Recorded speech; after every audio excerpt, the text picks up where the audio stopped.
students, let's start with problem set 3. Question number 1 is choose the correct alternative that you will be solving. If you are having any doubts, you can ask me. I am taking question number 2. So let's begin with question number 2. In this question, we are supposed to prove that BD is equal to CE. BD is equal to CE. Now, to prove BD is equal to CE, there are two steps. The first step is isosceles triangle, and the second step is congruency of triangles. Now, first step, I'll write proof. In triangle ABC, isosceles triangle and median, ये वाला step लिखते हैं. Isosceles triangle and median. It is given that see, sec BD and CE are medians. BD and CE are medians. So isosceles triangle median is the first step. Second step is congruent triangles. In triangle ABC, seg AB is congruent to seg AC. Reason given. AB is congruent to AC. Given. अरे बराबर है, बराबर है. आगे चलते हैं. Sec BD is a median and sec CE is a median. इसका मतलब ये हुआ कि एक काम करते हैं. पहला sec AB congruent to AC लिखा ना, multiplying both sides by half. तो half AB is equal to half AC dash 1. इसको dash 1 करते हैं. क्लियर है? फर्स्ट स्टेप समझा. AB और AC कॉन्ग्रुएंट है, तो AB का हाफ और AC का हाफ भी कॉन्ग्रुएंट रहेगा. हाफ से मल्टीप्लाई कर देते हैं, तो half AB is equal to half AC. Half AB is equal to half AC. Half AB is equal to half AC. Half AB is equal to half AC. अरे बराबर है. आगे चलते हैं. Seg AE is equal to half of AB. AE ये median है ना, तो ये और ये इक्वल रहता है. तो AE जो है ना वो AB का हाफ है. AE is half of AB. AE is half of AB. And AD is half of AC. AD is half of AC. This is dash 2. This is dash 3. Reason seg CE and seg BD are medians of seg AB and seg AC. अरे बराबर. AE half of AB, AD half of AC. From 1, 2 and 3. 1 में half AB half AC equal है, तो half AB और half AC equal है. इसका मतलब AE और AD भी इक्वल है. Therefore seg AE is equal to seg AD. अरे clear. seg AE is equal to seg AD. seg AE is equal to seg AD. Okay. Next step, congruency of triangles. In triangle BAD bad and triangle CAE CAE bad. एक बार triangle इधर बना के बताता हूँ. Bad ऐसा triangle है, BAD ऐसा triangle और CAE ऐसा ट्राइंगल है. ये भी बना के बताता हूँ. CAE ऐसा ट्राइंगल, उसमें AB और AC कॉन्ग्रुएंट क्वेश्चन में ही दिया हुआ है, और अभी मैंने AE और AD को कॉन्ग्रुएंट प्रूव कर दिया, उसको भी मार्क कर लिया. अरे बराबर है. दो कॉन्ग्रुएंट पार्ट दिख गए. I will write therefore sorry in triangle BAD and CAE seg AB is congruent to seg AC. Reason AB और AC कॉन्ग्रुएंट है, reason G1. seg AD is congruent to seg AE. AD is congruent to seg AE. अब भी prove किया, गरम गरम देखो. Proved above. हो गया दो. तो S हो गया. अब एक और पार्ट बचा, बट मार्किंग नहीं है, दिख रहा नहीं है.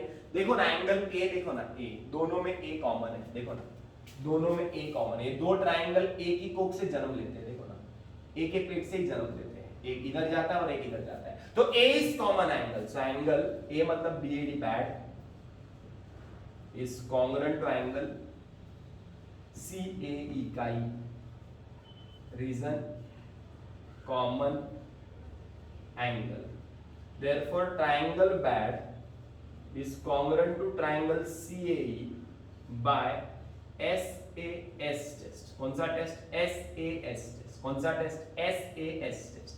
अरे बराबर SAS टेस्ट. ट्राइंगल्स कॉन्ग्रुएंट हो गए, क्या प्रूव करना है? BD और CE congruent, therefore seg BD is congruent to seg CE. Reason corresponding side of congruent triangle. देखो ना BD और CE कॉन्ग्रुएंट हो गए, तो यही प्रूव करना है, BD और CE congruent, corresponding side of congruent triangles. Okay, this is the third question. In the third question it is given that PQ is greater than PR, PQ is greater than PR. We are supposed to show that SQ is greater than SR. We are supposed to show that SQ is greater than SR. Now to show that SQ is greater than SR, how to solve this question? This is a very easy question. I will write PQ is greater than PR, reason given. PQ PR से बड़ा है, अगर PQ PR से बड़ा है तो PQ के सामने वाला angle PRQ is greater than PR के सामने वाला एंगल PQR -1,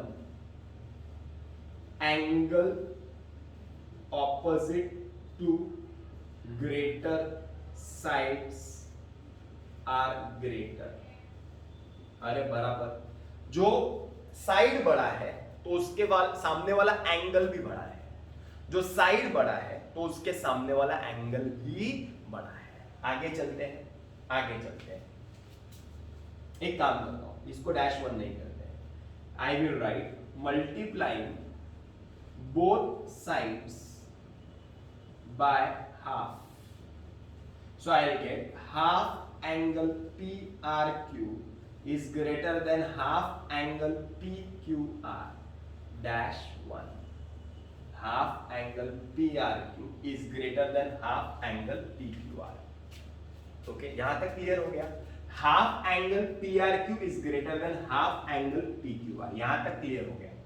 अभी आगे चलते हैं, चलो आगे चलते हैं. हाँ, पहला स्टेप ये है, पहला स्टेप एंगल ऑपोजिट वाला, second step angle bisector,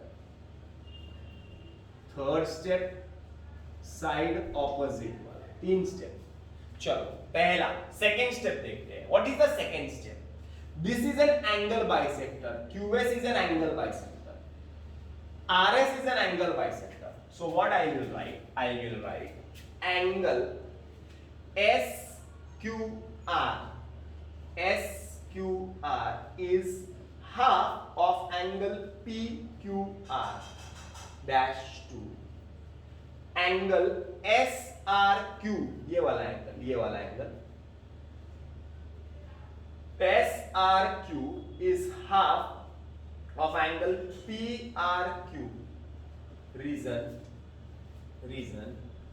ray QS and ray RS is angle bisector of angle PQR, are angle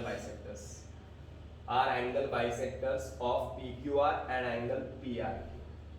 अरे बराबर, once again this angle is half of the larger angle and this angle is half of this larger angle. ये इसका half है, ये इसका half है. अरे बराबर, क्लियर. आगे चलते हैं.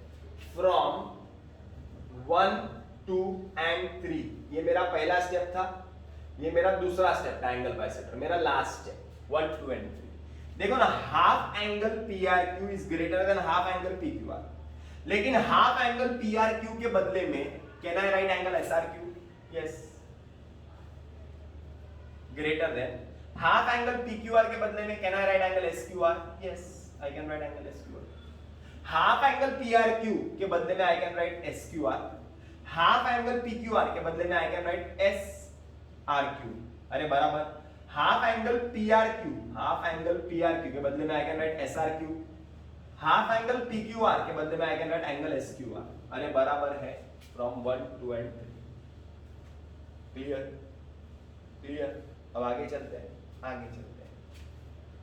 Therefore, in triangle SQR, side opposite to greater angle is greater. Side opposite to greater angle is greater. तो एंगल SRQ, SRQ ये बड़ा एंगल है ना, तो इसके सामने वाला साइड देखो क्या है, SQ. SRQ के सामने वाला साइड, SRQ के सामने वाला साइड क्या है, SQ. SQ ग्रेटर है. SQR के सामने वाला साइड कौन सा है, SQR के SR. शायद यही प्रूव करना है. We are supposed to prove that triangle ABD is congruent to triangle ACE. ABD ACE.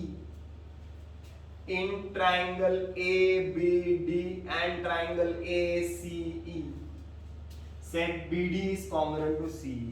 Sec BD is congruent to sec CE. Reason G1. Sec AD is congruent to sec AE. AD is congruent to sec AE. Reason G1. अरे बराबर. दो congruent part तो mark किए हुए हैं, third congruent part ही नहीं है.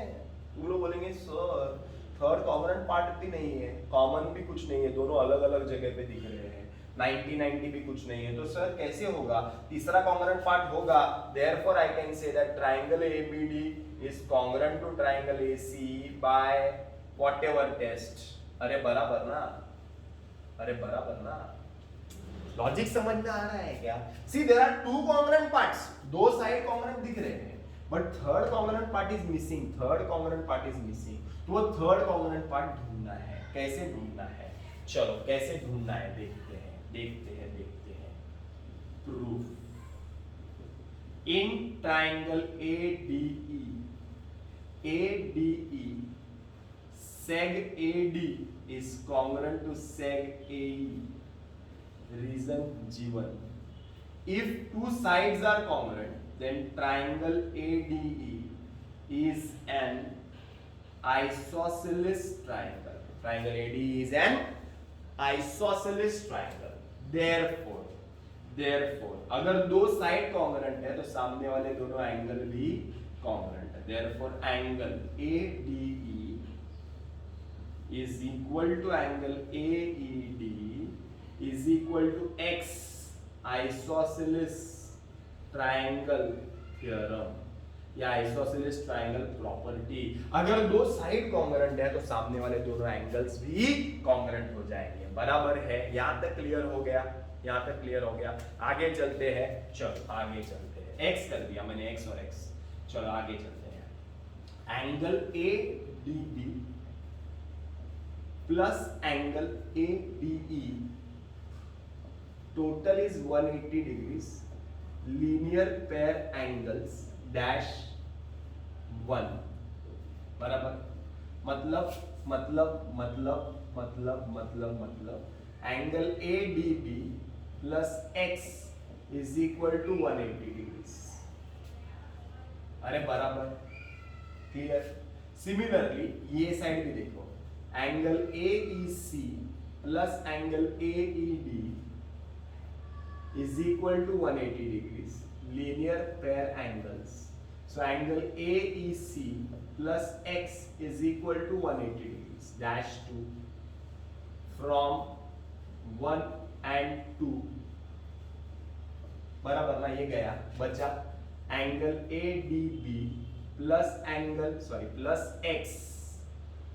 X is equal to angle AEC plus X. Plus X उधर गया तो माइनस एक्स भी कट जाएगा. पेंसिल से काट दो तो बचेगा angle ADB is equal to angle AEC. बराबर शायद यही कॉन्ग्रुएंट पार्ट प्रूव करना था ADB AEC, ये दो ट्राइंगल का है। Third congruent part ADB congruent to AEC, लिख दो प्रूव्ड अबव। कौन सा टेस्ट? SAS, ये हटा दोगे SAS। therefore triangles are congruent by SAS test। अरे बराबर है। सी समझ में आया क्या? कितने स्टेप से लिख लो। पहला स्टेप आइसोसेलेस ट्राइंगल, दूसरा स्टेप लीनियर पेयर, तीसरा स्टेप लीनियर पेयर, चौथा step SAS test. 4 step, isosceles triangle, linear pair, SAS test. Isosceles triangle, linear pair, SAS test. Okay, clear है क्या? थोड़े सम्स कंफ्यूजिंग ही है, हार्ड है, इजी नहीं है, प्रैक्टिस बहुत लगेगा। ओके।